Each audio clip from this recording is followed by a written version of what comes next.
can ask everybody to take their seats, strap in for the second half of this ride.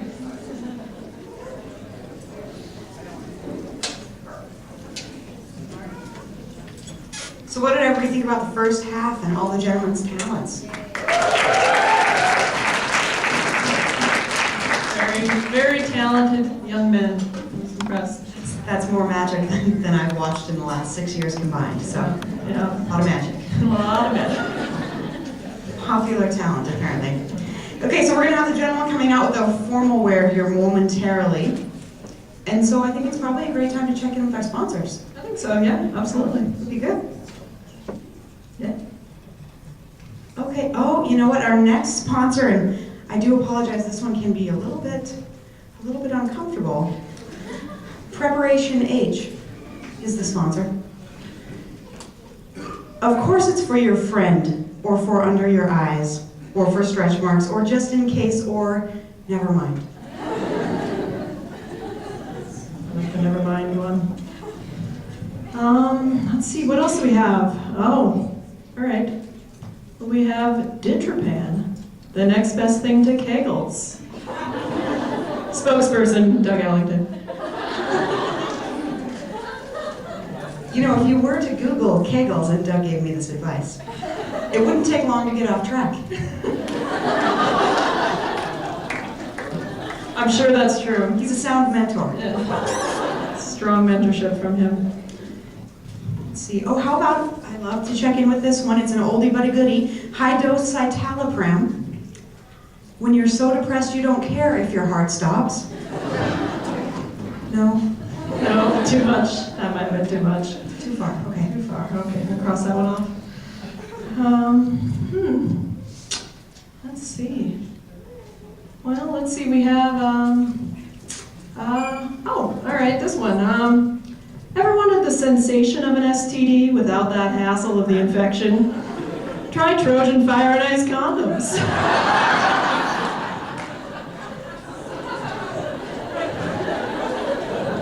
You know, again, on this condom thing, I would like to make the comment that those condoms that say ultra thin and it's spelled THYN, that doesn't make me very comfortable, very confident in like trusting my reproductive health to them. They can't even spell thin. It's a 4-letter word.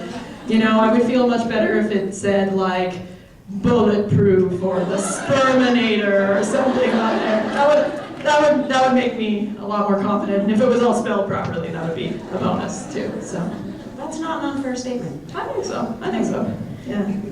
Not at all. I do not see the gentleman yet, so we'll have more words from the sponsors. EpiPen 2-pack. Because one pen just wasn't expensive enough.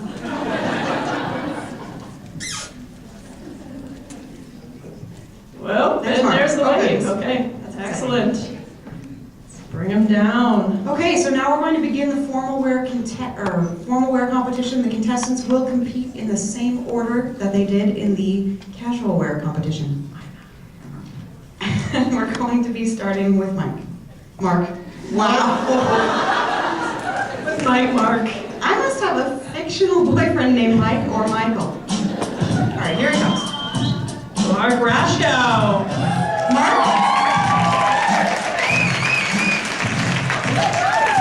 Mark is escorting his husband, Dustin Nelson. Dustin is a journalism major and a Missoula native. Dustin enjoys long walks in Caras Park and people who wear cute outfits, don't we all?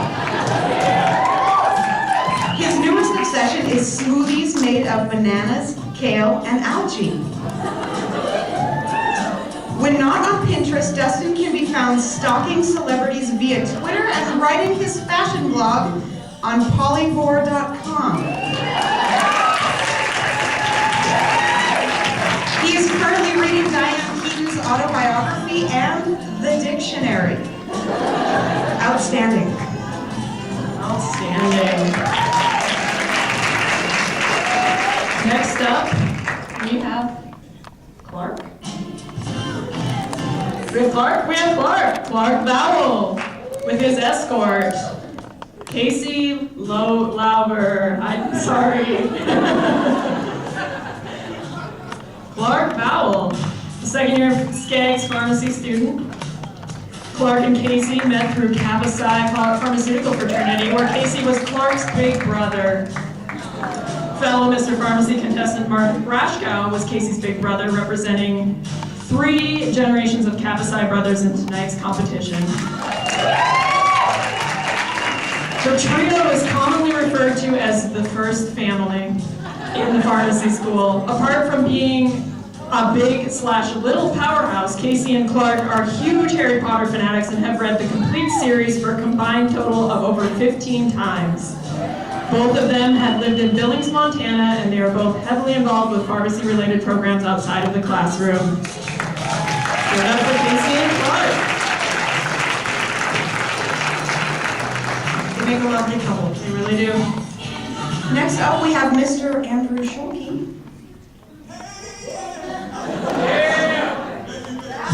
Andy is escorted by Missy Elliott. Wait, she could not make it. It's Olivia Reddy.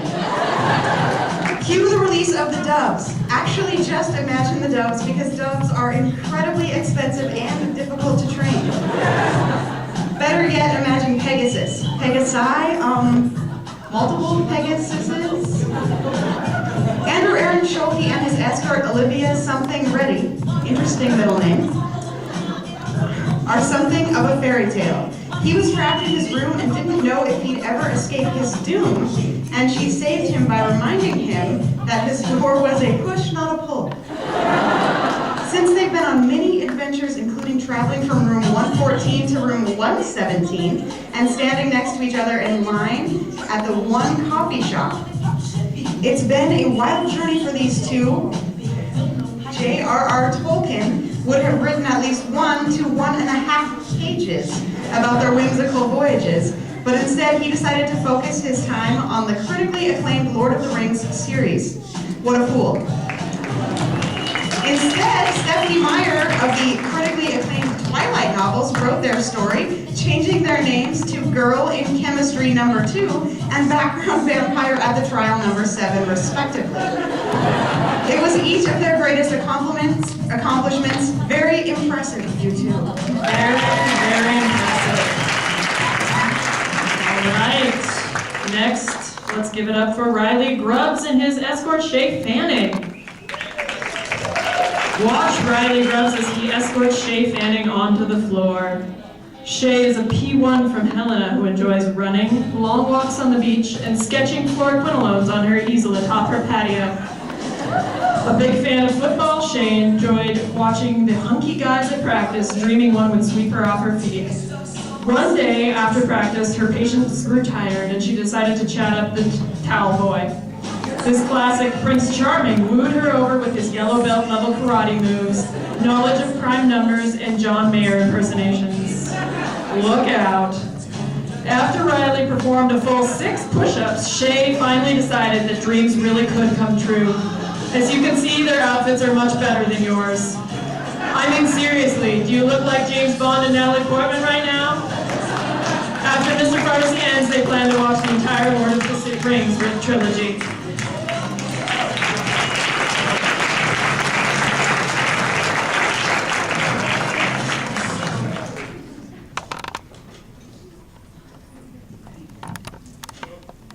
And finally, we have Robert Sykes, escorted by Katie Gaynor.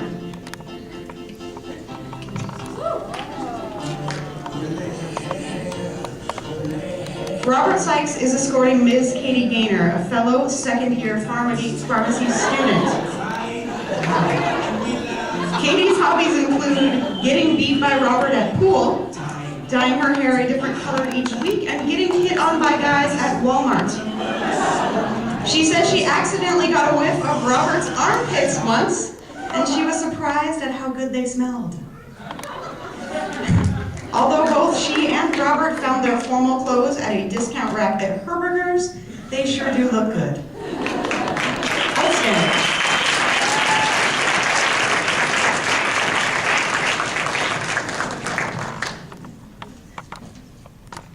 All right. So now coming up next, we have what I believe is the most difficult portion of the competition. It's the interview section. Each gentleman will be asked to answer 2 questions on the spot and the judges will review the response. Can we have the guys back down here in their formal wear?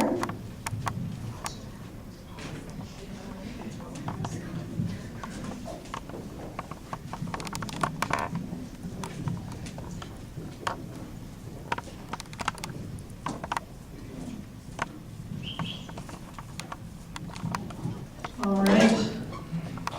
Mark Rashkow, That looks good. would you like to continue to have the honor of going first?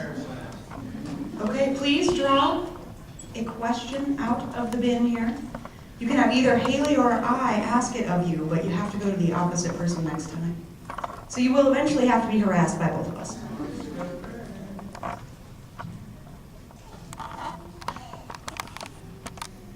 Thank you. If you could be anything except a pharmacist, what would you be and why? The American Idol. I think you all know why.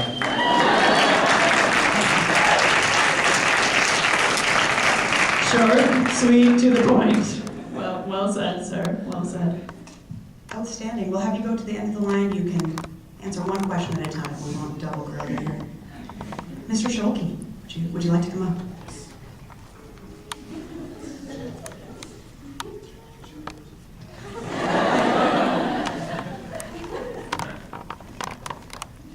Oh boy. Andy, we'd like you to tell us about the most awkward or bad date you have been on.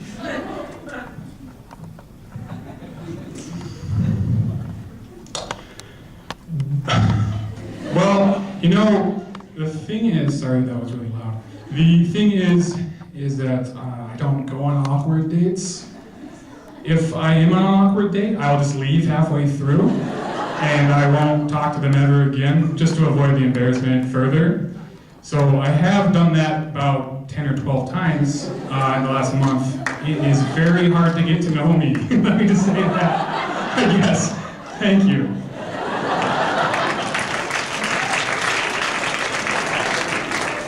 All right, Michael Robert. Real charmer. Oh, I'll just dive right in there. Quite on the contrary, describe your perfect date. Oh, well, since my girlfriend's here, of course I have to include her. So, I was a tour guide on a boat up in Alaska, and she was a tourist visiting from Chicago, and I thought she was kind of cute, and so, you know, I'm used to flirting with elderly people for money, but her, I was like, oh, let's give this a go. And so, she agreed to go on a date with me. And this is kind of bad. She actually bought me a beer because her uncle, who she was visiting, was the only person who didn't tip me on the boat. And so she felt like it was supposed to make up for that. So not only did I find my future girlfriend, but I got a free beer. Let's have Robert's girlfriend stand up. Where is the lucky lady? So to sum up, I believe his perfect date is where a girl buys him a beer, I think, is what he just said. And her uncle doesn't tip him. Yeah? Sounds about right. Okay. Awkward requirements, but okay. Mark. If you were stranded on a deserted island, what one drug would you want to have in your possession and why? Can it be C1 or C2? I'm just kidding. Anything. No, you know what I would get? Benadryl. It's good for pretty much everything. Except for sedating children without alarming Child Protective Services. Yeah, right. Wonderful. All right.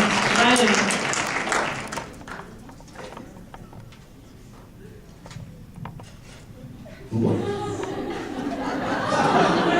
If you win Mr. Pharmacy 2012-13, I mean, how are you going to spend the $200?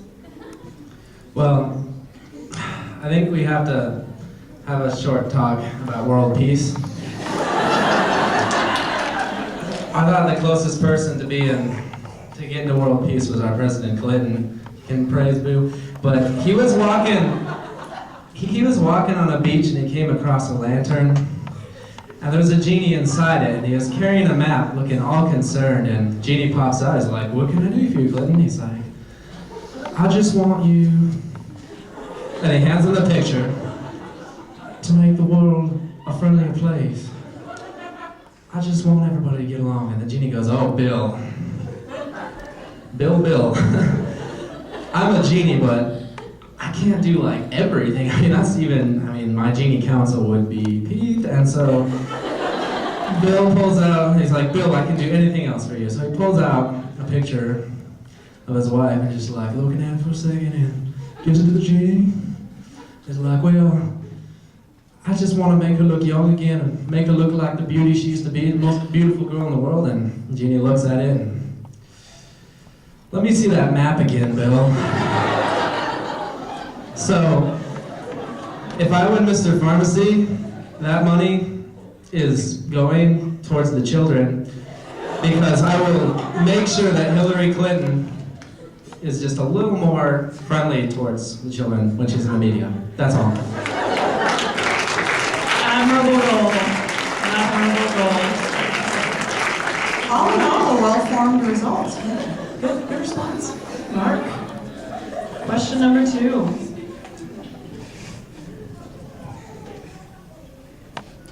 Oh goodness, step lightly.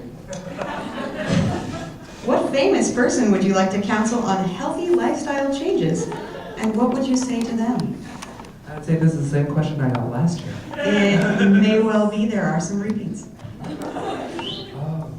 Can I use the same answer, or is that cheating? I don't know if anyone will remember.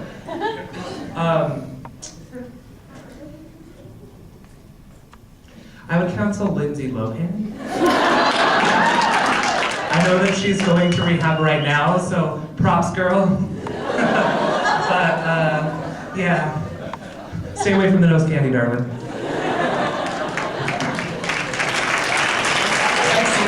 Excellent response. Oh, there you go. Is it my turn? What is the one thing you would like to see pharmacists do that would improve the public's opinion about pharmacists? Probably rap.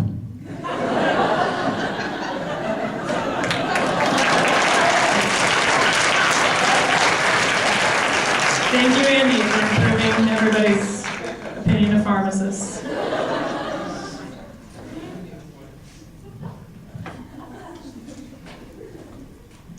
Let's look towards the future. Oh my. Robert, not Michael. Robert, not Michael. What would you like your professional pharmacy career to be like in 10 years? Well, first I'm going to change my name to Michael so we avoid all confusion. I really appreciate that. Thank you. But I would like to be known as I've always, ever since I got into the field of pharmacy, I've always had this, I was working as a tech, and there was this woman there who, she had prostate cancer, and that's not a joke. It's really not. But she was the difficult patient when I got there. Nobody at the pharmacy liked her because she was always so rude and just so mean to everybody. And so I got there and I just went up and started talking to her as a patient. And she was in remission at the time when I first met her. But then about 2 months before I moved back to Missoula, she actually the cancer had come back. And so she was devastated. And I remember when she told me when I was up at the counter, and my mom had died of cancer about 5 years previous, and so I made a connection with this woman over the past like 3 or 4 years. And so I remember when she told me, and she was in tears, and I was tearing up, and I went around the counter, and I gave her the biggest hug. And about a month after I left for pharmacy school, she ended up passing away. But I would like to be the type of pharmacist in 10 years where I'm not just the guy behind the counter, I'm somebody that actually can form a relationship with somebody, and that's somebody that they can really count on.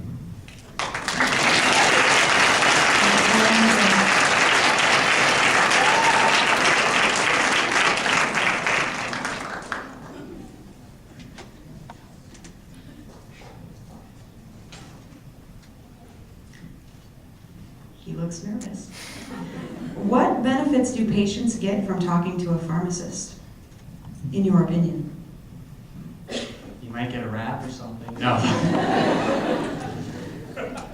I think that really pharmacy is about relationships, and one of the things I really enjoy about pharmacy school is like we're all a family. You know, it's Mr. Pharmacy, like both on each other because we're really close, and it's just the interpersonal level. I think really what needs to change in healthcare is like just a real communication barrier, you know, with the physicians and the pharmacists, and what you get from talking with a pharmacist is a relationship. You see these people on a monthly basis, and you really get to help them and see little kids grow up and see all sorts of stuff. And so I'm really looking forward to that in the future. And so that's what I get. You get a relationship. Good answer.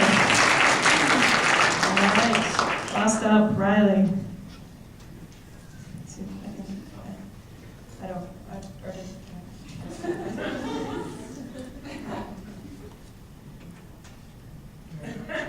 Talk about a time when you had to overcome major obstacles. Other than tonight. Let me think. I'm watching you.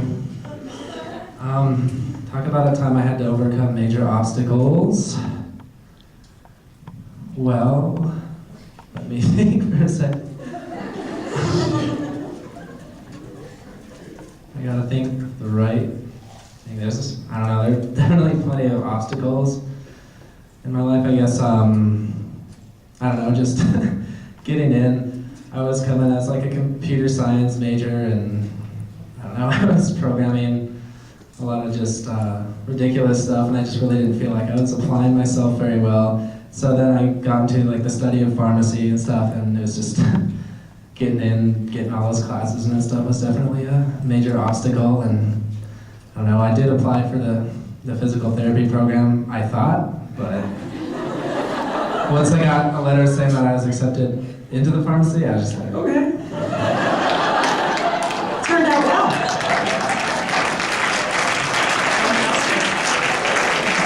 Mr. Pharmacy answer right there, if I heard. That really worked out for him. Okay, so that concludes the interview portion of the competition. Thank you, gentlemen. Let's hear it for him one more time.